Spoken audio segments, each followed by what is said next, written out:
Theorizing that primetime audiences were ready for a new time travel series, NBC and creator Donald Bellisario debuted Quantum Leap on March 26, 1989. Starring Scott Bakula and Dean Stockwell, the series followed Dr. Sam Beckett for 5 seasons of time-hopping adventures and vanished. Now, NBC Universal has resurrected the cult series for a new era. Starring Raymond Lee and Caitlin Bassett, the series once again follows a scientist as he leaps through history, making right what once went wrong. But just what is the show getting right and wrong? That's what we'll explore here on Oh Boy.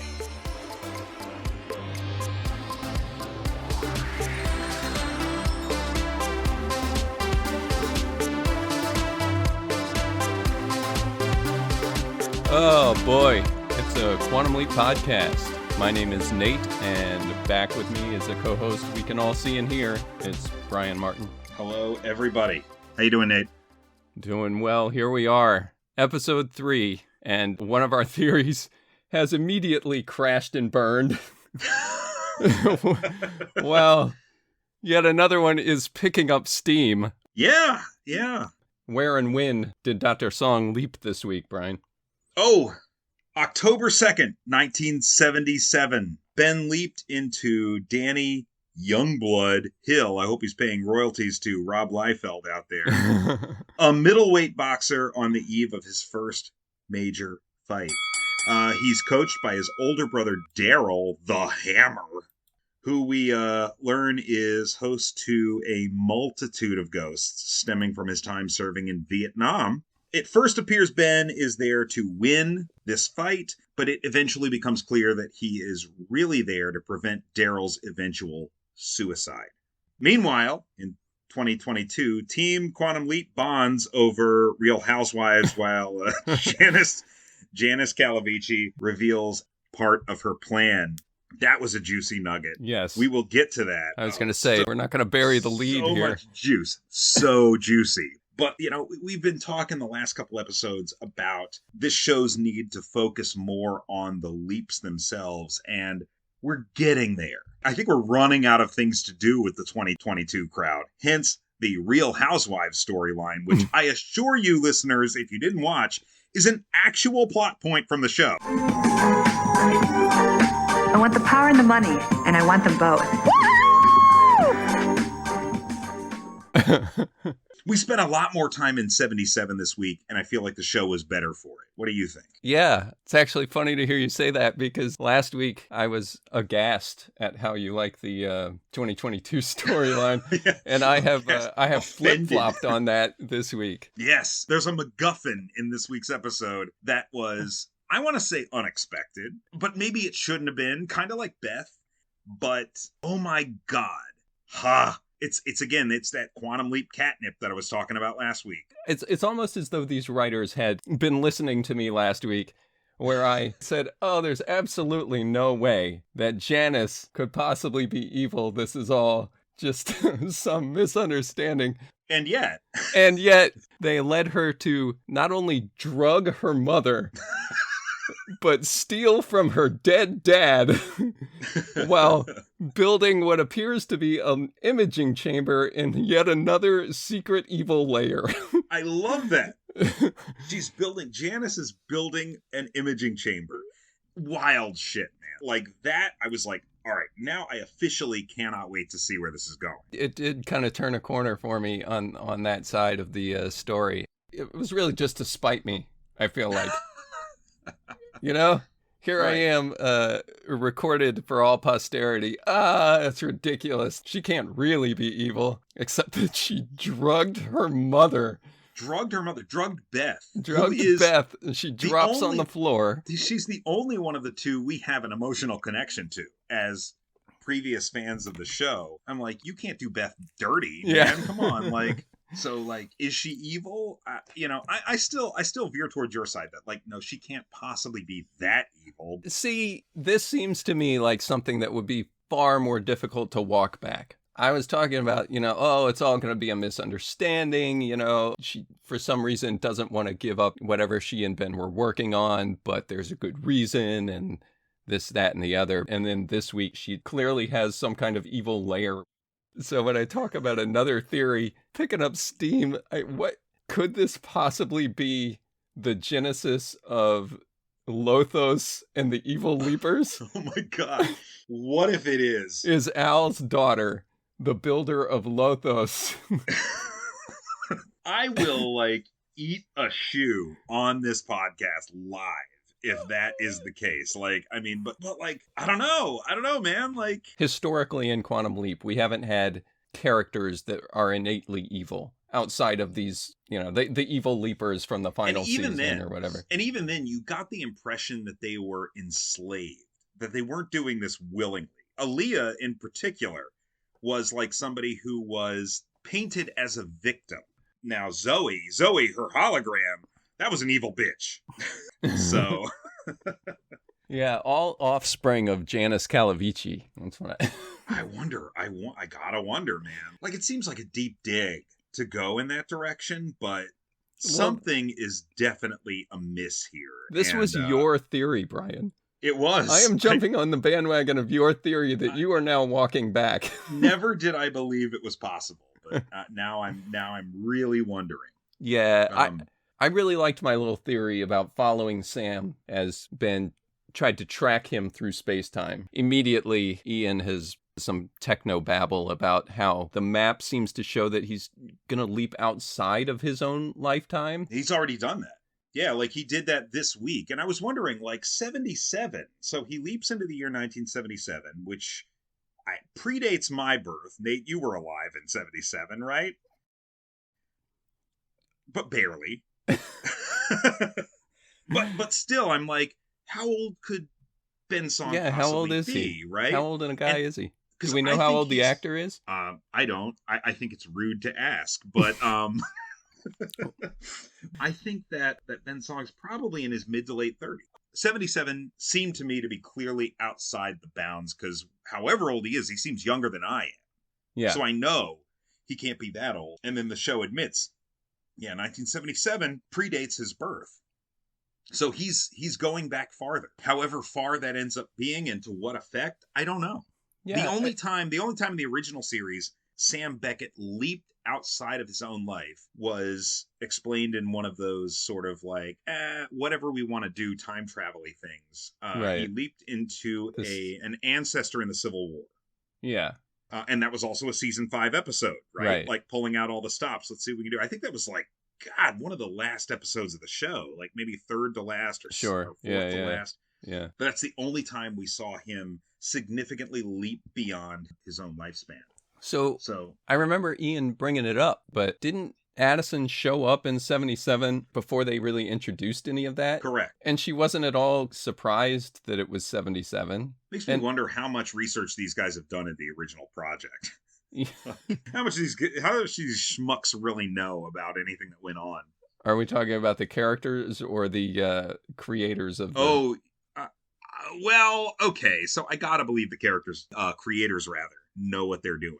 But yeah, nobody seems terribly surprised that this exists outside of Ben Song's lifespan. I didn't really consider the fact that this particular leap was outside of his lifetime. I thought Ian brought it to their attention that, hey, he's on a trajectory, because they didn't indicate that in this episode at all. And like I said, nobody seemed surprised by the date that he had leaped to. So... yeah, I don't remember who mentioned it. Who said, oh, and by the way... It was Ian, right? It was Ian? Yeah, I guess it was Ian that kind of said, oh, and even now, he's outside his own lifespan. Is that what he said? I thought, oh, okay.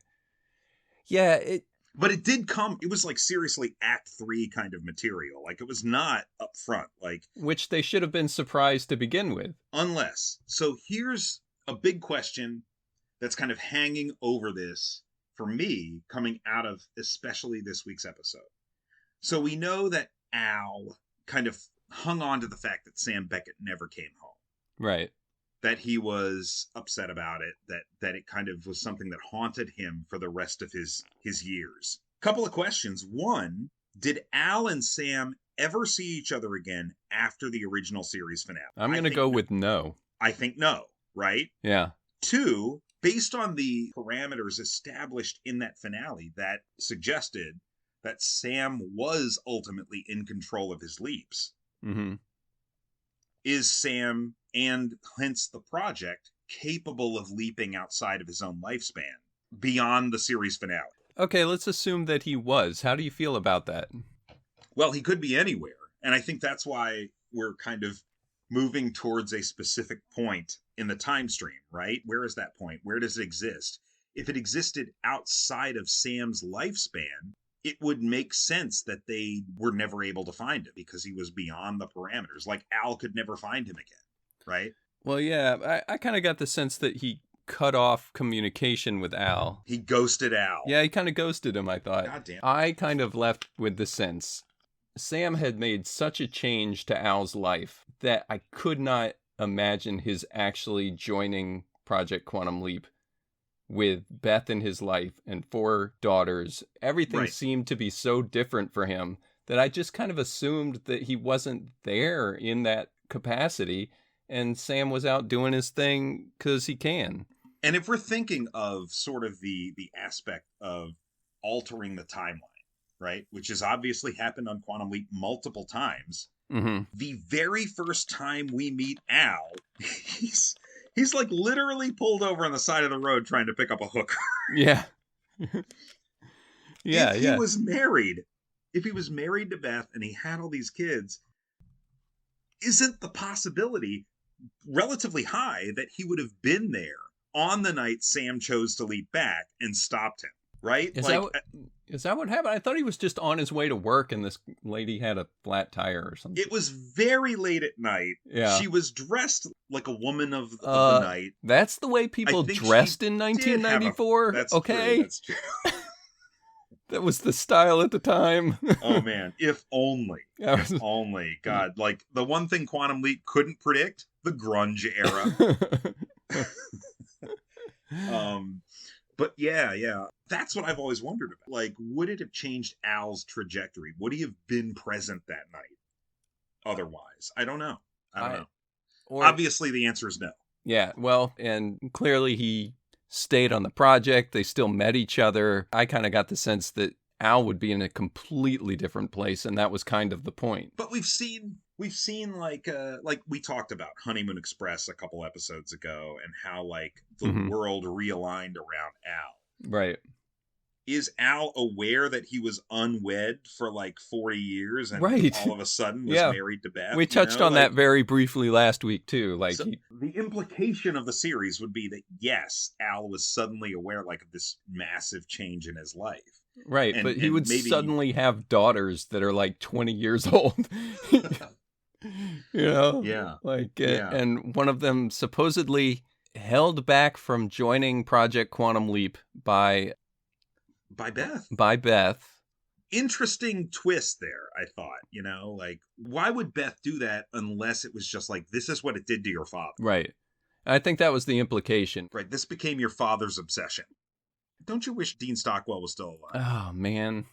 God, now more than ever. Yeah, absolutely. Man. Yeah. It seems like maybe Beth was doing the right thing keeping her away from the project because she seems very unbalanced.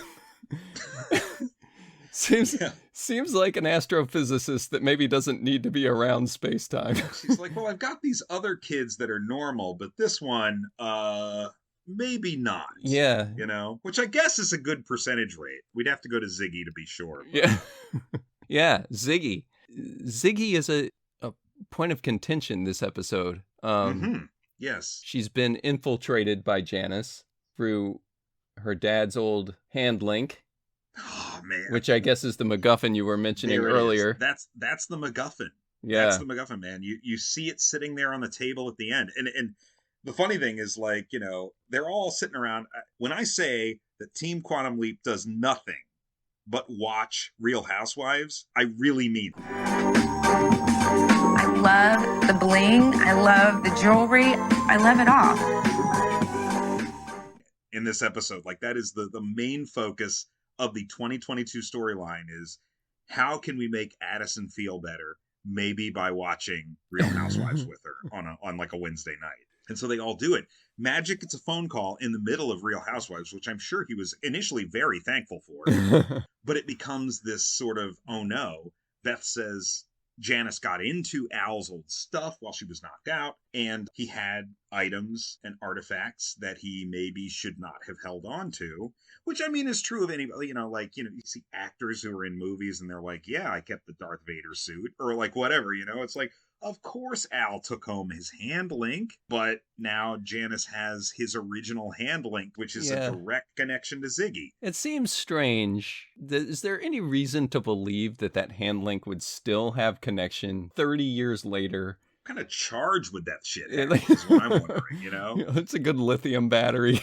Yeah, but, it must have been super advanced. Because Ziggy takes such a front seat to this episode, she's lagging, doesn't pick up on the main reason that Ben is in 1977, what he's there to do. Which does lead to some improved dramatic tension in that plot. This was the first one where I was like, I think you guys got it. Yeah. This felt top to bottom like Quantum Leap. I connected with the characters. I connected with the plot.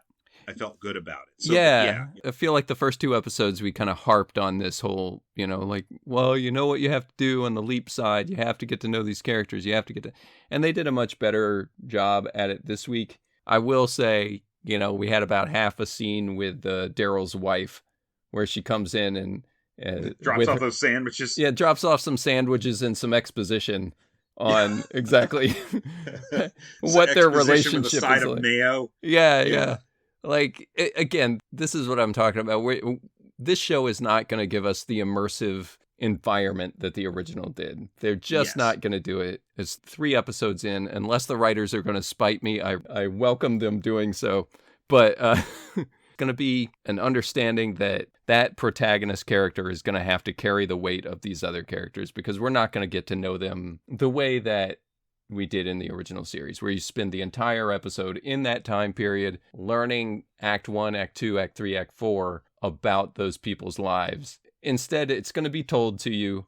It's either going to be compelling or not. In this event, it was compelling. The wife comes in, tells the story. We know how their relationship is. Yeah, it was very exposition heavy, that one scene. I think that kind of, if you had removed the wife, I think everything would have resonated a little bit more emotionally. Like, I don't think we need the wife character in there. Like, the best scenes in the episode, as far as the leap into 77 goes, are the police show up and Ben kind of surrenders himself to go to jail with his brother. Right. And the hyper impassioned, very Sam Beckett-esque speech that he gives to his brother, to Daryl the Hammer, when he's trying to implore him to go seek out psychological help. Right. For the PTSD he's experiencing. Right. And, what's the point of being champ if I'm not going to be able to share it with you, or something to that effect. Exactly. Yeah. And then he's like, doctors can't fix what I got. It's like those lines by themselves feel pretty cookie cutter.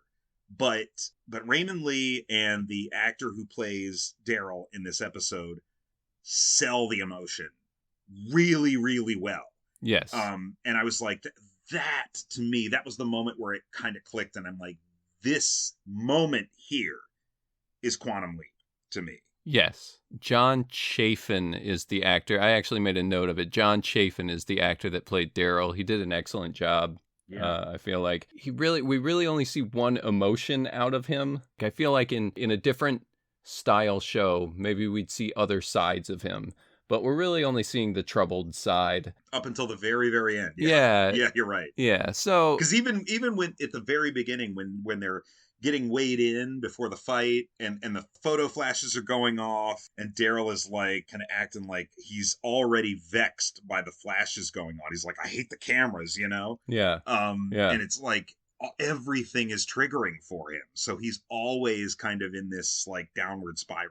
Right. But that's the important emotion that we know this character has to have, right? So there's not a lot of time to lean into anything else. You bring up the weigh-in scene. I feel like the words, oh boy, were right on the tip of Dr. Song's tongue as he was standing at the weigh-in. And he looks over and he sees the girlfriend is the champ's girlfriend or what have you. That would have been the moment. Was right there, right on the tip of his tongue, but it didn't happen. It's a nice twist. It really only sets up one scene. Yeah, But I did make a note about that too. It really is just a red herring for a commercial break. that's really all it is. It Yeah. does not have any further implication to the story. What we never see is her legitimately interested in Roy Gordon. We never see her actually interested in the other fighter. That one scene, we see her over at his table. Yeah. As soon as they get arrested and they bail the brothers out, and then that whole thing just kind of drops to the side. Like, that wasn't the real point. The real point over here is the PTSD and, dealing with Daryl and his troubles and stuff like that. And we've gotten that a lot. I think the sort of red herrings, well, I do think the red herrings in terms of what the leaper is there to change have been kind of consistent throughout, like both series, like Quantum Leap with Sam Beckett.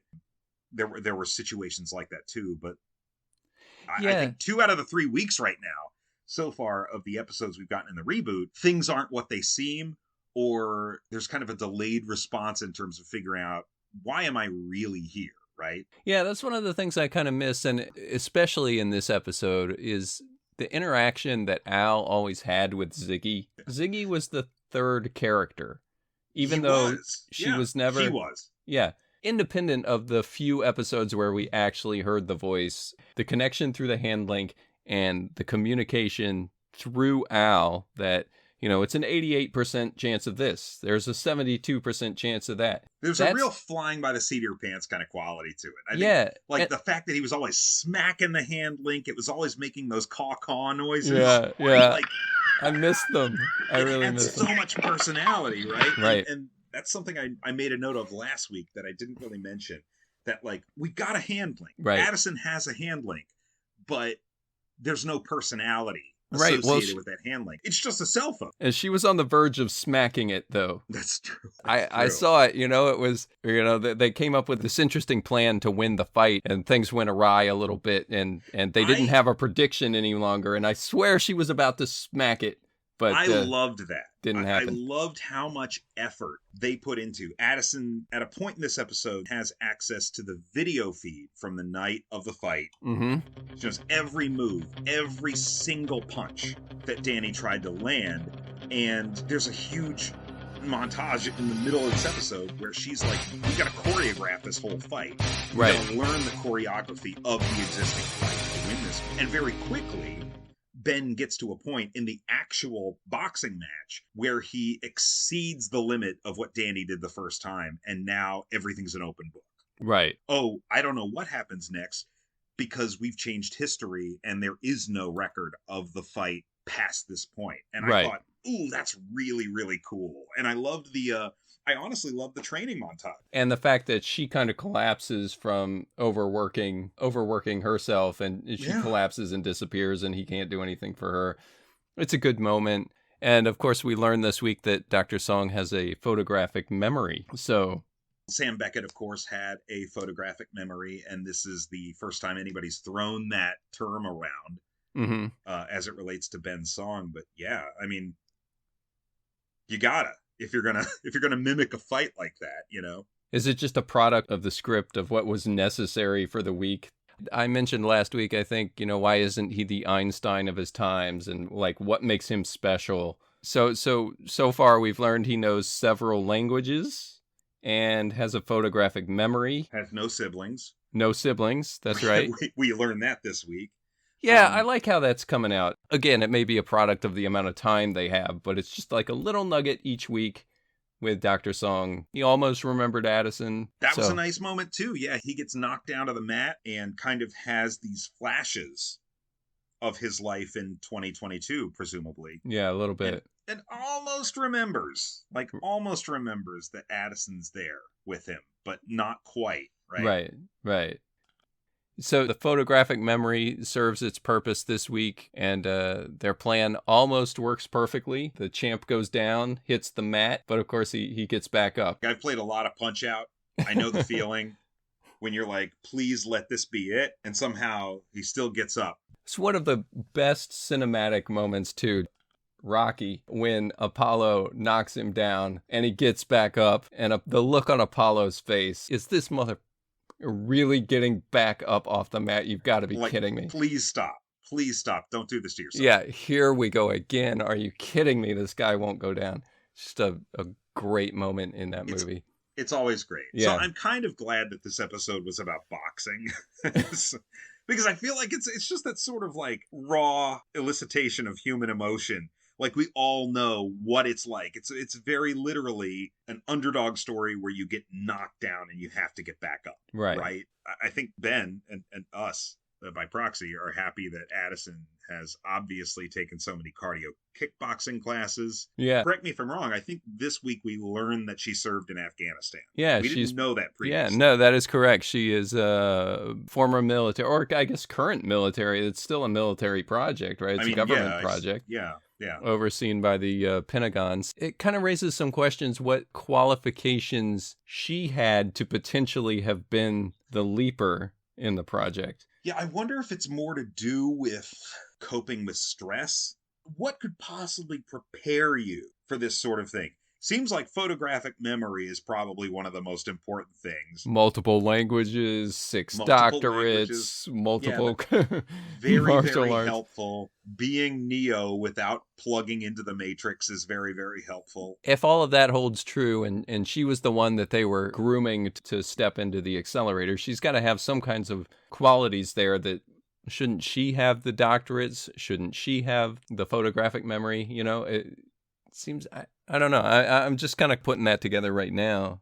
If we know that the Leaper is going to have kind of a Swiss cheese brain, doesn't it make more sense for the hologram to be the person who's already well-versed in all of those things, giving the directions? Like, without having to go through Ziggy? Because Addison even seems a little bit like a fish out of water, which is probably what leads to her exhaustion episode. Yeah, that's interesting. I kind of feel like all that stuff is there, though. Like, it may be Swiss cheesed out, but the idea is that it's there. And you can be... He's a concert... Sam Beckett was also a concert pianist, if I remember correctly. That's absolutely right? Yeah, because there was the episode where he leaped into a blind pianist. Yeah. And all he could do at first was play chopsticks. Right. So, and then it comes back. To be fair, I feel like if that kind of stuff was happening in this series, I'd be giving it all kinds of... Are you kidding me? He also is a concert pianist? That's convenient. You know what I mean? Of course, but somehow it was acceptable, and I take it as gospel, and it's the most wonderful thing in the world. But oh shit, he's a concert pianist. Right, exactly. Like maybe I'm not being fair to this new show. In our first episode, I wondered who was going to be the gatekeeper, and I think it's me. I think we've answered that question. I think it is you. Yeah, I think it is you. But I feel like our understanding of what this iteration of Quantum Leap is slowly coming into focus. Yes. Right? And it's a little bit different. A couple of things I wanted to mention was that we've harped a lot on... Well, you've harped a lot on... Team Quantum Leap, and I completely agree with where you're coming from in terms of like this seems like the least interesting part of the show to me, and like the heart and soul of Quantum Leap is the leaps themselves, right? And I think this week we got a step closer to like the show acknowledging that, because I feel like we're kind of running out of things to do with those characters. Right? Aside from helping Addison through her kind of stressful state, which I think was important. I think that was a really kind of cool moment. I always wondered about that. Does Al have to be on like 24/7 if Sam needs him? Well, no, because if you remember in the original series, Sam will be gone for weeks at a time before they pick him up. Correct. Yeah. Like the leap. And that's why they have so much time to watch Real Housewives. It doesn't matter what happens in life. I do it my way. Like in the midst of a week, or in the midst of a leap, rather, once they track Sam down, like Al's kind of got to be there. Yeah, like on and call, right? He says, yeah, it's instantaneous for you, but it's been like 2 or 3 weeks for me. Right, exactly. You know, so I understand why Addison would be like in the midst of a leap, kind of going through these like emotional issues. Yeah. And need to be hospitalized. Got the added dramatic tension, written tension of, they're in a relationship. We talked about this before, you know, like they've set up a relationship here where it's really weighing on her in a way that, you know, his best buddy according to this sequel series, it really ate him up inside that maybe Sam didn't come home. But I do want to hand it to this series because this is the first episode where we saw Ben's character in any sort of romantic relationship with another woman. And the show didn't make it all about that. Yes. Right? Like Good the for crux them. of this episode was not all about Addison having this crisis of conscience about being in love with a man who she's going to have to watch make out with a host of attractive women over the course of this series, or attractive men based on the preview for next week's episode. But so I hand it to them for not making it about that. I feel like it's coming. Maybe coming. It is. Yeah. The other thing that was sort of a little nugget this week was that the Pentagon is aware that something fishy's going on at Project Quantum Leap because of the massive power consumption caused by Ben's leaping. Mm-hmm. And I was like, oh well, that's kind of fun. Right. That's a fun little thread to throw out there. But other than that, I don't think anything significant happened with Team Quantum Leap this week, unless I'm forgetting something. And I'm not counting magic and the handling. Yeah, you and I have kind of switched places this week. Because I kind of feel like that side of the story, I feel, progressed quite a bit. And it might be because Beth ended up on her living room floor.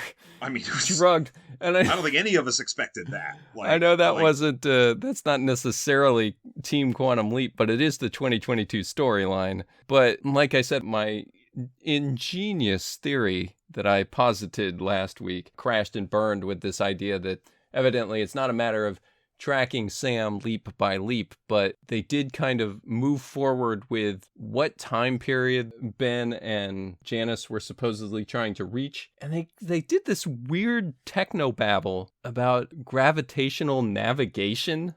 Yes. It is completely like gravity-assisted navigation through time. Through time? Trying to build up momentum to leap back farther and farther. Technobabble is the way to describe it. Yes, I understand astrophysics on the most minute level. I've read exactly 2 Stephen Hawking books. You know what? I've got exposure to Neil deGrasse Tyson. So... What does he think about this show? Yeah. Oh, man. But can you imagine? I understand that mass and gravity have an effect on space-time. But... this cannot in any way mirror the trajectory of Voyager out of the solar system using the gravity of the outer planets to propel it into far out space. Like that, how is that even remotely related? That the idea, that was a frustrating moment for me because the idea with Sam and ideally Quantum Leap in general was that there was no rhyme or reason. Right? I mean, he was jumping forward, backward, like... So much so that the man of science, Sam Beckett, quickly said, maybe it's just Jesus leaping me around. You know? Like he just like, well, maybe science is complete bunk, guys. Yeah. The thing that I think is lacking here is when Ian starts to talk about, gravity-assisted navigation and all of that. I really wish one of the characters, either Magic or Addison, somebody who was obviously very schooled in this sort of quantum mechanics that this show is kind of begging. As they all should be to be on that project. Looks at him and says, what the hell are you talking about? Yeah, it doesn't... I would love that. I would love a moment like that. It did not make sense to me. One of my other favorite properties is Star Trek. Star Trek and Star Trek The Next Generation in particular. Yeah. Their technobabble is like through the roof. Like literally. I think they coined the term technobabble. Yeah, it probably did. Yeah, I believe that's probably accurate. And they had, they would have entire script pages. It would just say technobabble. They had to run it by Michael and Denise Okuda to make sure they had all the technobabble accurate and consistent. It was technology that we'd never understand, but seemed to make sense. This has things I feel like you can literally point to say, that doesn't make any sense, guys. We're talking about 2 completely different branches of science. I think. Right. It's like using the creation of an egg as your principle for why leaping is happening the way it is. It's like, Yeah, I don't know. It doesn't agree. quite gel. Yeah, you know? and he puts the two laptops down, or the two tablets, and you see how they're both making this strange helix design. It's somehow identical to the travel path of the Voyager satellite. See, it's like putting two Nintendo Switches side by side and playing Mario Party. I've seen this before. That part didn't gel for me, and but it is the part of that storyline that moved forward, which is to say, okay, Ben is somehow leaping outside of his own lifetime. I earlier have made the argument that what's great about Quantum Leap is they don't give a crap. That's true. Yeah, like the rules are whatever the rules are. Right, exactly. So far be it from me to be stringent on what the rules are.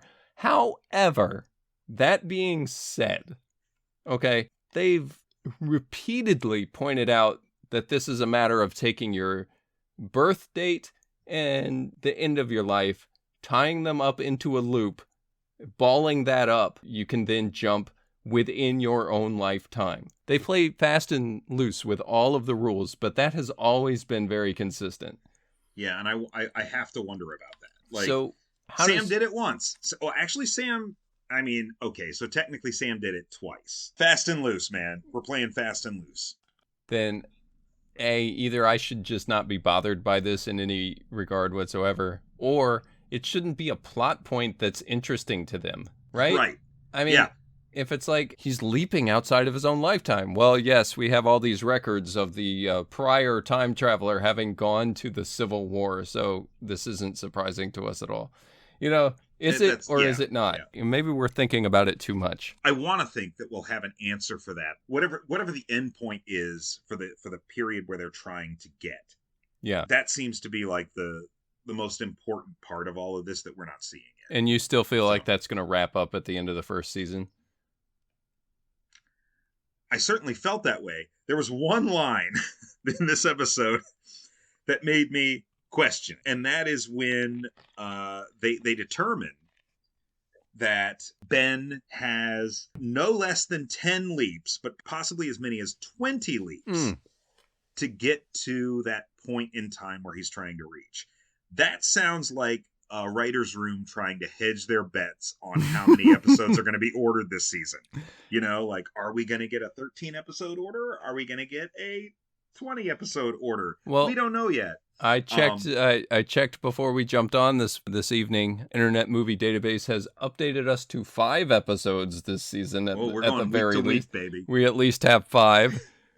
So I was complaining in that very first episode that nobody explained string theory. And now that we're here, maybe there's a reason for that. Like, he leaps to 85, then he leaps back to 98, then he leaps to 77, then he leaps back to the mid 80s. Is the next episode after that going to leap into the 60s and then back to the 70s and so on and so forth? Is it going to be like kind of like gradually building out, pulling back and shooting forward and pulling back and shooting forward or backwards, however you want to look at it? Yeah, I mean, it's supposed to be all over the place. If the finale is to be believed, he was just going where he felt like he wanted to go. He never leaped home because he chose to keep going. Yes, that's definitely what was implied by the end of that series finale. By the text, by the text that was put on the screen. Right. The text that misspelled his last name.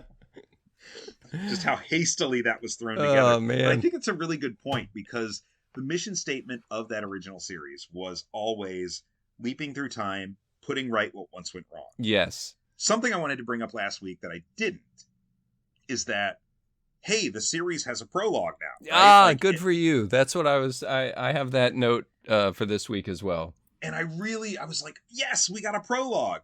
What does that prologue not mention that the original prologue did mention? It definitely leads with, we are a team of people trying to bring Ben home. Right. And secondarily, he's also making things better for people. Right. It barely addresses the fact that he's putting right what once went wrong. Right. All it is, yes. The focus of it is, we're just trying to get him back. Yes.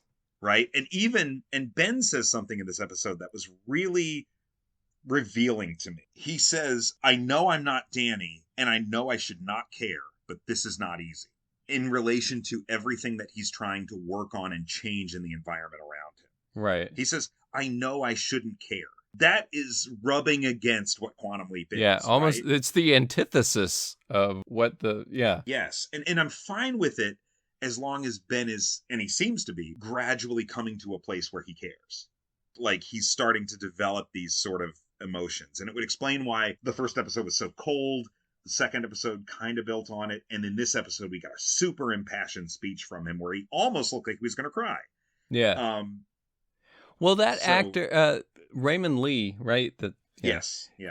He's doing a superb job. I think he's playing a character that is hard to sell in our current media environment. I feel like our social environment, our media environment is much more cynical now than it was in 1989. Mm-hmm. We've mentioned Highway to Heaven and those sorts of shows.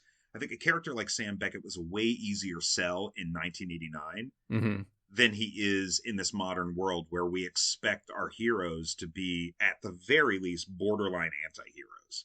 I don't think you could just roll him out of the gate and have people accept him like that. And so I think that part of this journey that Ben Song is on in terms of kind of learning to be this person or like learning to at least show this side of himself is as much to do with the audience as it is with him. So yeah, I think they're doing a very good job sort of rolling that out and making it feel organic. Yeah. Science fiction, television, things like this, they have a real opportunity to speak to society and what we're facing in the here and now. And you believe that Ben will treat everyone equally. This day and age, I don't want to get into it, honestly, too deeply. But right now, it's a matter of only caring about people that are in your camp. Yes. You know? We live in bubbles. Yes. Bubbles and good guys and bad guys. And the idea that you have one character out there that's helping everyone, regardless of where you come down on any political spectrum or issue. If you're in a tough spot, this guy's there to help you out. And to paraphrase Jim Gordon, he's the hero we need, but not who we deserve. You know, maybe those are too lofty a goals on a network television show, but it's what I expect out of most sci-fi. It's supposed to speak to these types of things. I think sci-fi as a genre has a responsibility to do this sort of thing. Yeah, exactly. Right? Like if it's not doing this, then what true purpose does it serve? I don't think sci-fi was birthed from complacency. Right. It's a product of gaming out reality. Right. And so, yeah, I think a voice like Quantum Leap is an important voice to have right now. So I hope the show kind of continues on that trajectory. And if they draw a Stark line there, this could really say something important. Yeah. How brave do they want to be? And again, I feel like if it were on a streamer or a network that was willing to take greater chances. Here's your question. When do we get an abortion episode? That's it. That's the one. Yeah, that's true. Yeah. And it's right. You know, the times are ripe for that. So this week, Ben Song leaps into Monica Lewinsky. Yeah. Kind of brings up something you've been talking about how Addison doesn't feel out of place as a hologram. And it was even the 70s and nobody seemed necessarily out of place, right? Yeah. Yes. She doesn't seem futuristic. Right. At least. Yeah. And she doesn't necessarily need to seem futuristic because Project Quantum Leap is in the here and now for us, right? It's 2022. Right. So if you really want to take a lofty science fiction position that has something to say about who we can be as a better people, you've included a character like Ian with a non-binary actor. What if, and I had this note, it's just a thought to ponder. What if Ian had been the hologram? You have a character like Ian who's definitely going to be out of place. Gosh. He's going to be out of place in any time period.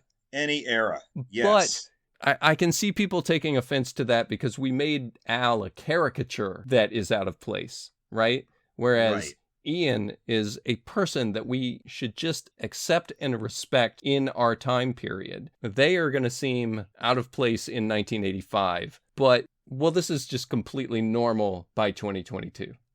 right?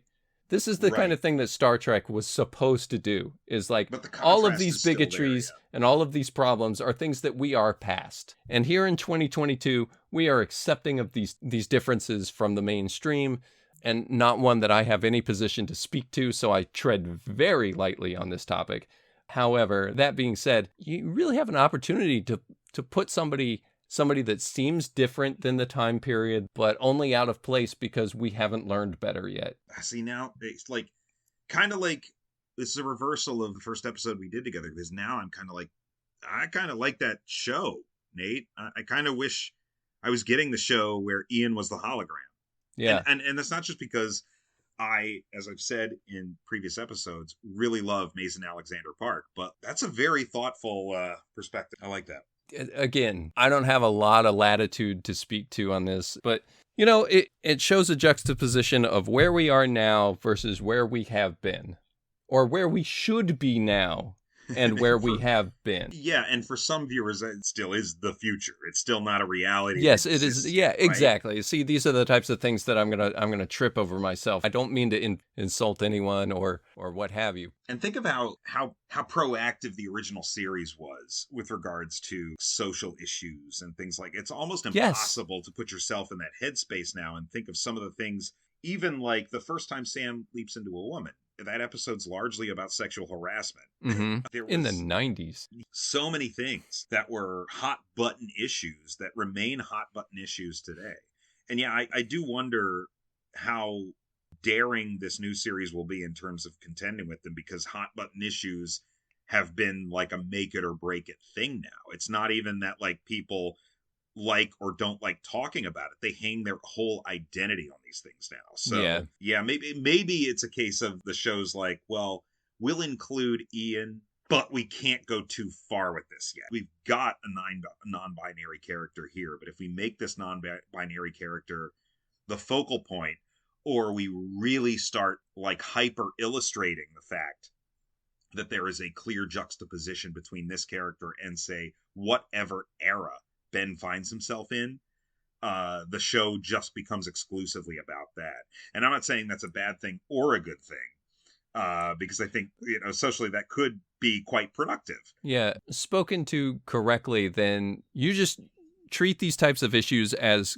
complete non-issues for us. And then you let the audience or the situation around the characters speak to where we should be versus where we are. It's something that Star Trek did masterfully. Yes. In at least the first 3 or 4 iterations of that show. Virtually everything up through the mid-90s. Yeah, I'm a gatekeeper on that show too, folks. I'm sorry. Yeah. Oh my God. We could go on about that, I'm sure.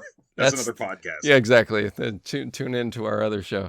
But it's a matter of just illustrating what's right as though it's right and not having to defend it. It's just presented to you. Just like Al's flashing neon lapel buttons. Right. It's like, oh, well, this is normal. We accept this. Yeah. Unfortunately, I bring all of this up on the same week that I really begin to enjoy Addison being the hologram. I think Addison had a really, really good week. Yeah, she did. I don't mean to downplay that. I love the training montage that you mentioned earlier. I love the fact that she's working herself to the bone to try and... I loved her line, "It's my job to make sure you don't make a mistake." Yeah. Like, I was like, whoa. Like, I never heard Al say that explicitly, but that's kind of it in a nutshell, isn't it? Right. Like, that was really good. I loved that moment. It is. It's a good moment. She had a very interesting episode. Again, that's a 2022 storyline. It may not be part of the mystery that you were talking about, but I feel like it moved her forward. It moved those characters forward. The only one that really feels, like, why are you here? Is is Jen. Jen remains to be like, Jen. What is she like? You need to give all of her crap to Ernie Hudson and Magic. I mean, she's there because somebody broke into the project, and we couldn't make it Magic's fault. That's why she exists. That's the only reason. She's immaterial. And Magic can serve that same purpose, and should, honestly. Like, I have not seen a reason for her to be there yet. We could have some Quantum Leap red shirts. You know, just toss a red shirt at it. I don't know, but it's only 3 episodes in. We're talking about Yeah. this like it's a, they're getting their feet wet. All in all, a fairly good episode. I mean, I'm not sure if this is a good show, but it definitely gives us things to talk about. Right. Like, I mean, every week, I think the list of things we've got to talk about gets longer somehow. And you'd think that wouldn't be the case once we got past that first episode and just gushing about our love of the original series. Kudos to them. I think they're doing a relatively good job so far.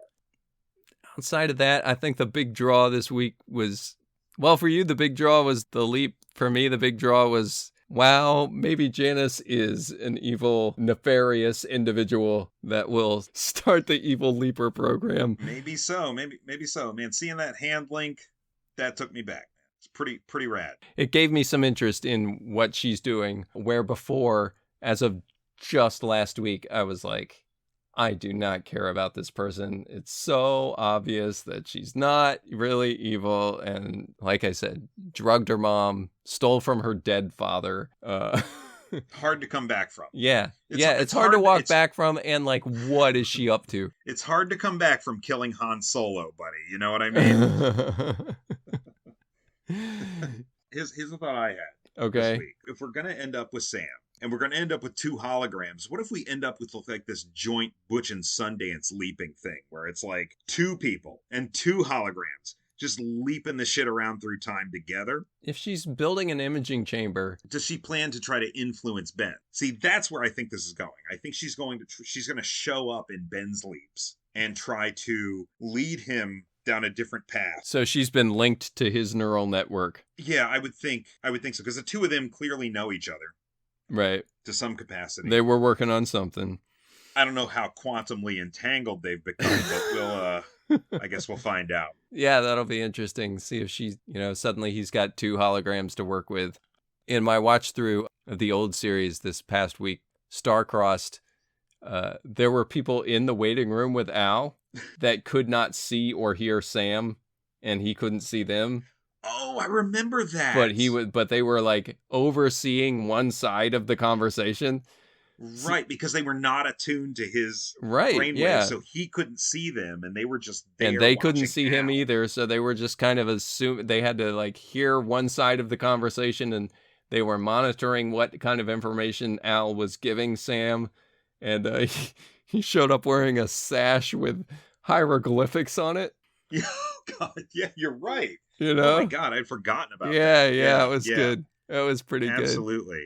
And, yeah, that's probably why they got rid of that whole like government funding plot line by the beginning of season 2. They're like, okay, we're good. Yeah, maybe so. But they had a couple of invisible characters drag him out of the waiting room. I remember that too. Yeah, it was pretty good. So like other people can walk into the imaging chamber, and since they're not attuned to the leaper, you won't see him. It's just empty space. Something that occurred to me is that I miss the sound of the imaging chamber door opening. That would always alert you to the fact that Al was there, right? Addison just sort of is there suddenly. Yeah, they even mentioned that. Yeah, where did you come from? Yeah, they even mentioned she needs to be wearing a bell or something. Yeah, exactly. Ben mentions that this week. You need to be wearing a bell. But that sound of the door opening was always your cue that Al was there. And it would often happen off camera. Like you would just hear the sound in the middle of a scene. And like, oh, Al just came into the door imaging open. chamber. Yeah. That was always a really nice audio cue that you should adjust your expectations for what the scene is going to play out like. And I mean, that definitely came into its own in the original series. It didn't start that way. It's something they introduced, and it became sort of the language of the show. Yeah, right? Good. Like just just good an way to put element it. of the language. Yeah, very good way to put it. Yeah, I missed that. I think Ziggy was such a big part of the show, and here in this show, she's really relegated to a name. Ziggy was a character without being a character. The big thing about Ziggy was that she had an ego. He built a computer that had an ego. And this computer is just Just crunching numbers. Yeah, it's a It's just row of crunching numbers. servers, you know, like It's just Nate Silver on 538. You know, it's just like crunching statistics. That's all it's doing all the time. No personality whatsoever. yeah, and it could be so interesting to have them deal with a personality. That's what was so great, was that Ziggy had a personality. Whether you were actually interacting with Ziggy or not, you know, Al made it clear that... You're right. Right. Ziggy was a computer that could get jealous. Yeah, get jealous, would have her feelings hurt, it would get, you know, sore about her percentages being wrong. You're like, okay, well, maybe you were wrong this time, Ziggy. It's not the end of the world. Let's get back up off the mat here. And she was a character. She's not a character. She's just it's just a name, which hasn't been so much of a problem until this week when they were really talking about, well, Ziggy's been infiltrated. Right? Right. I feel like the original series Ziggy, if she had been infiltrated, would have said, hey, there's somebody trying to access me. It would have been kind of like the takeover scene in Avengers Age of Ultron, when Ultron is taking over Jarvis. And they're kind of having a conversation with each other, you know, like that sort of, that's what it would have been like. Because Ziggy and Jarvis were two very similar kind of computer devices, I think. Yeah, I feel like when Janice Calavici tried to log in to Ziggy, old Ziggy would have been like, I'm sorry, Dr. Calavici. Would have opened the damn airlock on her. Yeah, exactly, right. We'll see. Maybe she ends up liking Janice better now that she's got that. I would really give Ian another person to interact with too. I would love to see Ian and Ziggy's. Cut out Jen. Cut this Jen character out and pepper in some Ziggy and give Magic some more to do. There you go. Okay, and then I'll be on a completely different page by next week, probably, as they will have heard what I said. And if this episode is any indication, yeah, we're winding down here, I think. Correct? Yeah, I think that about covers it. Well, thanks for listening, folks. Remember, when leaping through cyberspace, you can find us on Twitter and social media. I'm at Captain Byrne, CaptainBern. I'm at Action Nate, ActionNate. And make sure you check out the Poprika feed, folks, for movie reviews, pop culture drafts, and countless hours of entertainment. Until next leap, I'm Brian. And I'm Nate. And we'll be here in the waiting room.